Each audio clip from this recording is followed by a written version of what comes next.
Officer Brock Tolland had already called the towing company before he checked whether the black Mercedes had ever been reported stolen. He stood beside the driver's window with one hand resting near his holster, studying the black woman behind the wheel as though the car itself were evidence against her. "Step out of the vehicle," he ordered. Camille Densmore kept both hands where he could see them. Her license, registration, and insurance card were arranged on the dashboard exactly as he had instructed. "You still haven't explained why you stopped me," she said. "I'm investigating a stolen vehicle." "Then ask dispatch to confirm the plate." Tolland's expression tightened. Instead of reading the license plate into his radio, he stepped back and pressed the transmit button. "Dispatch Unit 317. Mark the driver as non-compliant. Send backup and authorize an immediate tow." Inside the Ravenport Communications Center, Mavis Rook looked from her computer screen to the live body camera feed. The driver was sitting still. Her hands remained on the steering wheel and her documents were visible on the dashboard. Mavis checked the vehicle record again. The registration was valid. The owner's name matched the driver's license. No stolen vehicle report existed. She pressed her headset closer to her ear. "Negative Unit 317, tow request denied." Tolland looked down at his radio. "Dispatch, repeat, your tow request is denied." His eyes moved toward Camille, who was watching him without speaking. Tolland raised the radio again. "Driver is becoming combative. Send 2 units code 3. Mavis watched the video for another second. Camille had not changed position. "Negative Unit 317. Emergency response is not authorized. Maintain distance from the driver." Tolland's face darkened. "Who am I speaking to? Mavis Rook, Communications Watch Supervisor. I know who you are. Send my backup." Mavis paused only long enough to confirm the alert flashing across the top of her screen. "No, Officer Tolland." Traffic continued to move past the shoulder. Tolland glanced toward his patrol car and then back at Camille, unable to hide his disbelief. Mavis continued in the same controlled tone. "Your mobile terminal access has been suspended pending command review. Do not search the vehicle, detain the driver, or interfere with the body camera recording." For the first time since activating his emergency lights, Brock Tolland appeared uncertain. Camille noticed the change immediately. So did the security camera mounted above the gas station across the street. What Tolland did not know was that his attempt to classify the Mercedes as stolen had triggered an evidentiary alert connected to a state investigation. He also had no idea that the tow truck he had summoned was already carrying paperwork that would expose far more than a questionable traffic stop. Earlier that morning, Camille had driven from the state capitol in a black Mercedes S-Class, registered legally in her name. At 47, she carried herself with the quiet confidence of someone accustomed to entering difficult rooms, without needing to dominate them. She wore a charcoal jacket over a cream blouse, and her hair was gathered into a neat twist at the base of her neck. Her appearance revealed nothing about her work. Camille was a senior investigator with the State Bureau of Public Integrity, an office tasked with examining corruption inside local government agencies. During 18 years of investigations, she had followed money through falsified contracts, missing evidence, altered reports, and public offices where every employee claimed to know less than the person beside them. Corruption rarely began with a dramatic confession. More often it appeared as a document revised after it had been approved, a surveillance recording that ended too soon, or a vehicle sold before its owner's appeal could be heard. Ravenport had recently produced too many examples of the third kind. The Mercedes entered the city shortly after 8 that morning. Camille was not trying to lure a particular officer into stopping her. Her assignment was to drive through a patrol district linked to an unusual concentration of disputed vehicle seizures. The car's plate had been placed on a protected monitoring list. Any officer who attempted to label it stolen, abandoned, or eligible for emergency towing would automatically trigger a preservation order covering dispatch records, database activity, and body camera footage. Camille expected someone might run the plate. Officer Tolland noticed the car within 4 minutes. He followed her from a coffee shop, remained behind her through 3 legal turns, and activated his emergency lights after she completed a properly signaled lane change. Once she stopped, he claimed sunlight reflecting from the chrome plate frame had briefly made the number difficult to read. That explanation did not support an accusation of vehicle theft, but Camille understood that challenging him too aggressively on the roadside could give him an excuse to reshape the encounter. She followed his instructions and listened carefully. Tolland carried her documents back to his patrol car. He returned less than a minute later. "This registration doesn't look right. What appears incorrect?" It says the Mercedes belongs to Camille Densmore. That is my name. He compared the paper with her face and gave a quiet, skeptical laugh. Of course it is. Camille asked him to verify the registration through the state database. Instead, Tolland walked to the front of the Mercedes, glanced through the windshield, and announced that the vehicle identification plate appeared to have been altered. He made no attempt to inspect it, closely photograph it, or request confirmation from dispatch. He then removed his personal phone from his pocket and placed a call. Camille could not hear the person on the other end, but Tolland's words carried clearly through the open window. I've got another one for you. Black S-Class. Excellent condition. He listened for a moment while looking at the car. Yeah, probably paid off. Camille touched the face of her watch, activating its audio recorder. Until that point, Tolland might have claimed he had misread a registration or misunderstood a database result. By describing the Mercedes as though it were inventory before confirming any crime, he had revealed a different intention. When he returned to the driver's window, Camille asked who he had called. Police business. Was it a towing company? You ask too many questions. I'm asking why a tow was arranged before the car was confirmed stolen.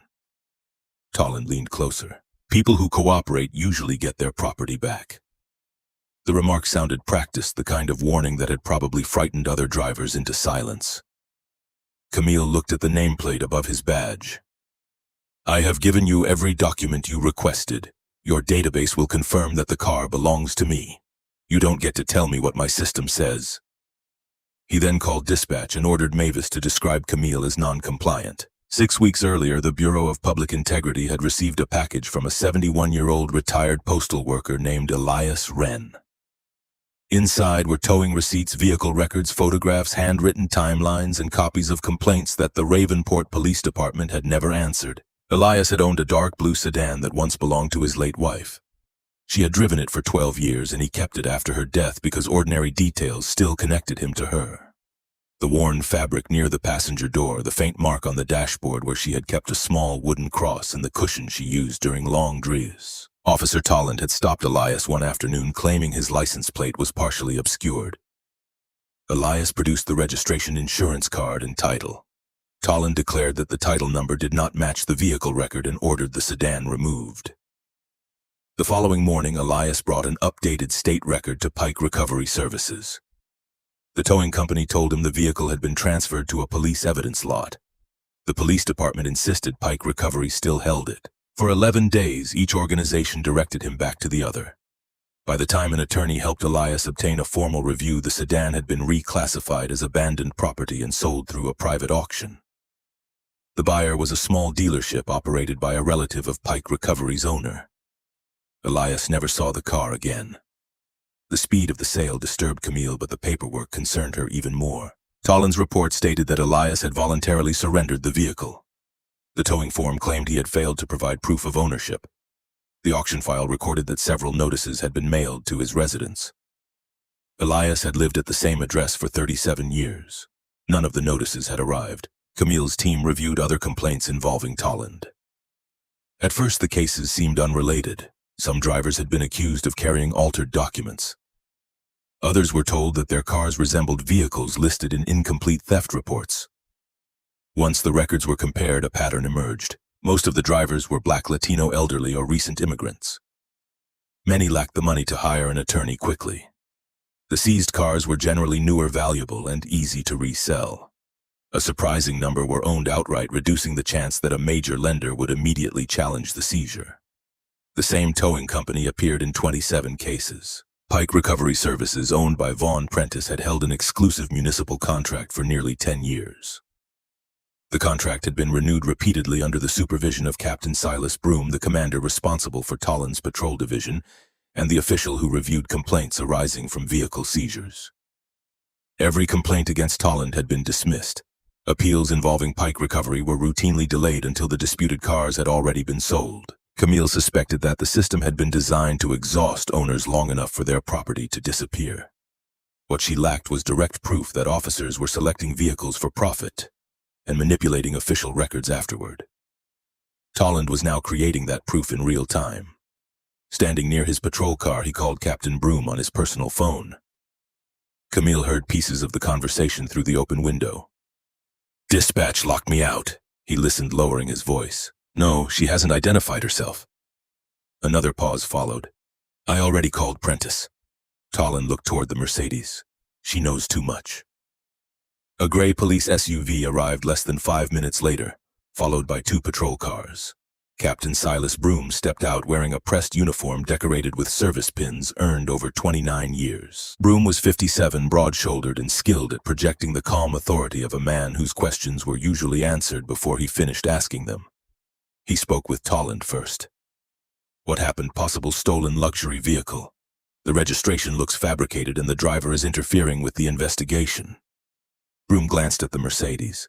What did dispatch say? They denied the tow and suspended my terminal. Broom's expression tightened, yet he never asked whether the car had actually been reported stolen. Camille watched him approach her window. I'm Captain Broom. Step out and hand me your phone.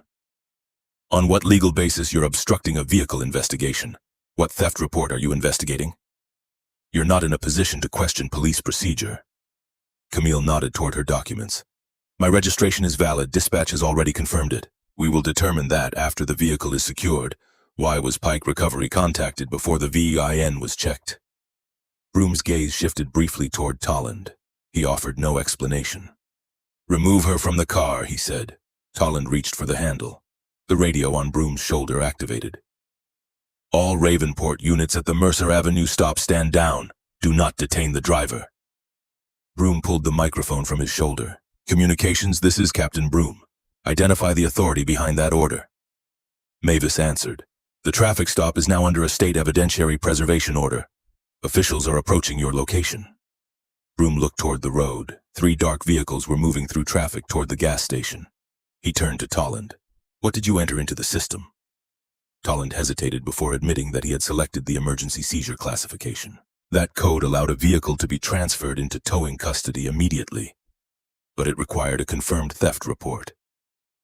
None existed for Camille's Mercedes. The first state vehicle stopped behind Broom's SUV.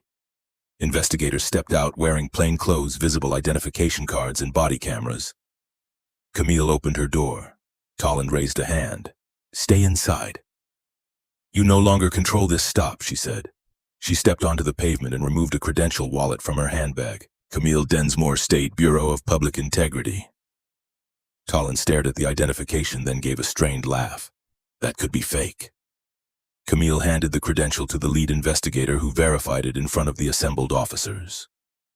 She turned back to Tolland. You had several opportunities to confirm my registration. You chose instead to contact a private towing company and discuss the resale condition of my vehicle. I never said that. Camille raised her wrist slightly. The call was recorded. Broom stepped forward. If Officer Tolland made an error, the department can conduct an internal review. This has already moved beyond an internal review, Camille said. A state evidence technician photographed Tolland's mobile terminal before placing the patrol car under a preservation order. Another investigator requested his department phone. Tolland looked toward Broom for guidance. Broom told him to cooperate, but the protective tone he had used moments earlier was gone. A white tow truck then turned onto Mercer Avenue. The words Pike Recovery Services were printed across both doors. The driver slowed when he saw the state vehicles. For a moment he appeared ready to continue past the stop, but an investigator directed him into the gas station parking lot. Inside the cab was a pre-printed seizure form for Camille's Mercedes. The document had been created 9 minutes before Tolland submitted his first official towing request. It already classified the vehicle as abandoned, although Camille was sitting inside it when the form was prepared. Her name had been left blank. The listed towing and storage fee was $1,850 with a release deadline of 48 hours. Broom read the document and faced Tolland. You notified Prentice before dispatch. Tolland's face lost color. You knew how we handled these. Broom took a step toward him. I knew Pike was the department contractor. I did not authorize false paperwork. Camille listened carefully. Broom was not reacting like a supervisor shocked by fraud. He was establishing distance from an operation that had suddenly become visible. State investigators separated the officers and began taking statements. Tolland claimed he had followed an informal procedure encouraged by his commanders. Broom described the entire incident as the work of an officer who had exceeded his authority. While they spoke, Mavis remained in the communications center, reviewing archived emergency seizure requests. For years, she had entered classifications supplied by officers even when details felt incomplete. She had convinced herself that dispatchers were not investigators and that supervisors would correct any problems later. The new system had recently begun sending live body camera footage to the watch supervisor whenever an officer requested an emergency tow. This time, Mavis had seen the contradiction clearly. Tolland called Camille combative while the video showed her sitting calmly with both hands on the wheel. The lie was no longer buried inside paperwork she might never read. It was forming on her screen, waiting for her to approve it. Mavis reviewed Tolland's earlier seizures and compared his radio statements with the available footage. Within an hour, she found 6 cases in which he had described compliant drivers as aggressive. In 4 cases, Pike Recovery had been contacted before dispatch authorized the tow. She called the Bureau of Public Integrity and offered to preserve the communications archive. Mavis also admitted that she had overlooked warning signs in the past. Camille gave her no promise of immunity or praise. She instructed Mavis to secure every record and describe each event accurately, including her own failures. The search of Tolland's phone produced the first direct link to Vaughn Prentice. Their messages used short descriptions instead of names. Silver low mileage, Lexus clean title, older owner, no bank, keep this one inside until Friday. The final exchange concerned Camille's Mercedes. Tolland had photographed it while following her from the coffee shop. Prentice replied with the number 12. Investigators later determined that the number represented Tolland's percentage of the resale profit. Captain Broom denied involvement until investigators examined his financial disclosures. Although his salary had remained stable, a charitable foundation controlled by his brother had received regular payments from a consulting company connected to Pike Recovery. The payment dates matched private vehicle auctions. Broom had also approved a policy allowing disputed cars to be classified as abandoned whenever ownership could not be immediately verified. The phrase was broad enough to convert a minor clerical delay into permanent loss. The following morning, investigators executed warrants at Pike Recovery and 2 storage properties outside Ravenport. The company's main lot contained accident vehicles and legally impounded cars. Its records appeared orderly. A second property was hidden behind a warehouse registered to a landscaping business. Investigators found 14 newer vehicles there with their license plates removed. Several still contained personal belongings. A child's backpack lay on the floor of an SUV. Prescription glasses rested in the cup holder of a sedan. In the trunk of a silver coupe, investigators discovered a folded walker belonging to a disabled driver whose complaint Broom had dismissed 2 months earlier. The strongest evidence was recovered from Prentice's office. A spreadsheet listed vehicle models, estimated resale values, lien, status, auction dates, and referral numbers assigned to police officers. Tolland's referral number appeared 31 times. Broom's initials appeared beside nearly every auction approval. Prentice attempted to leave through a loading entrance carrying a laptop and a canvas bag containing more than $80,000 in cash. After his arrest, he learned that Broom had blamed the scheme entirely on Pike Recovery. He requested an attorney and began discussing cooperation. Tolland reacted in much the same way. Once he understood that Broom intended to leave him carrying the entire case, he described the hidden lot, the payment percentages, and the methods used to prevent owners from recovering their vehicles. Drivers received conflicting instructions until appeal periods expired. Notices were mailed to incorrect addresses. Vehicles were transferred between lots so attorneys could not locate them. After titles passed through a private auction company, the department claimed it lacked the power to reverse the sale. Tolland tried to reduce his responsibility by blaming Broom for the policy and Prentice for the paperwork. Camille placed the roadside recording on the interview table and played it. "I've got another one for you," Tolland's voice said. "Black S-Class, excellent condition, probably paid off." The recording left little room for reinterpretation. Tolland had been acting without pressure from a supervisor or any emergency requiring immediate judgment. He had looked at Camille's car and evaluated its resale value. "You weren't investigating a theft," Camille said. "You were choosing merchandise." Tolland lowered his eyes. Several months later, Tolland, Broom, and Prentice appeared in court on charges that included conspiracy, falsifying public records, unlawful deprivation of property, obstruction, fraud, and money laundering. Former officers testified that Broom had discouraged them from questioning Pike Recovery invoices. 2 admitted accepting smaller referral payments. Others described irregularities they had noticed but never reported because each assumed someone higher in rank had approved the practice. Mavis testified for nearly 4 hours. She did not present herself as the person who saved the case. She acknowledged the questionable code she had entered and the occasions when she had chosen not to challenge an officer's account. The prosecutor asked why she finally refused Tollin's order. Mavis looked toward the families seated behind the government's table. "I could see the driver," she said. "He called her combative, but she was sitting still. If I entered his description, the system would treat it as fact." The jury convicted Tolland and Prentice on every major count.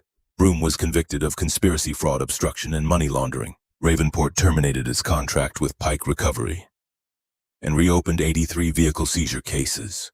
Some cars had already been sold and could not be recovered, but owners received compensation based on the full market value of their property, along with towing charges, legal expenses, and damages.